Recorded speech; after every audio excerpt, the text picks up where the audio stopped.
আমি যত বরাদ্দ এই পর্যন্ত পাইছি, আমি হচ্ছে কি এমপি হিসাবে ট্রাস্টি। এই টাকা জনগণের জানার অধিকার আছে। এই দুর্ভোগের কারণ যদি হয় এইটারও মডিফাই করতে হবে, কারণ একটা জেলারে আপনি সৌন্দর্য দিয়ে আরেকটা জেলা ডুবাই দিতে পারেন না। মাননীয় স্পিকার, আমি যখন বক্তব্য রাখতেছি লক্ষ লক্ষ মানুষ পানিবন্দী, আমি আপনার মাধ্যমে মাননীয় প্রধানমন্ত্রীর দাবি রাখতে চাই, একটা হাইড্রোলজিক্যাল একটা রিসার্চ করেন।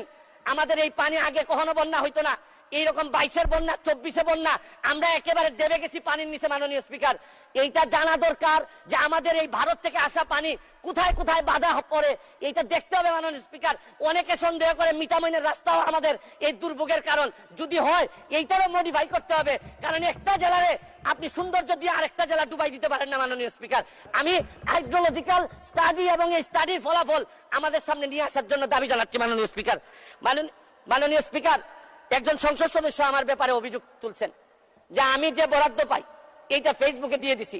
25 কোটি টাকার কথা বলা হয়েছে।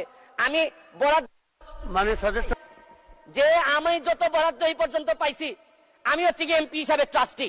এই টাকা জনগণের জানার অধিকার আছে।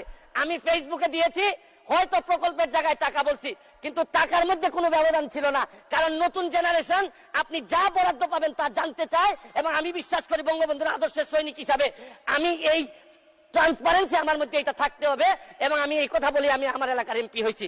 মাননীয় স্পিকার, আমি মাননীয় প্রধানমন্ত্রীকে চিনি।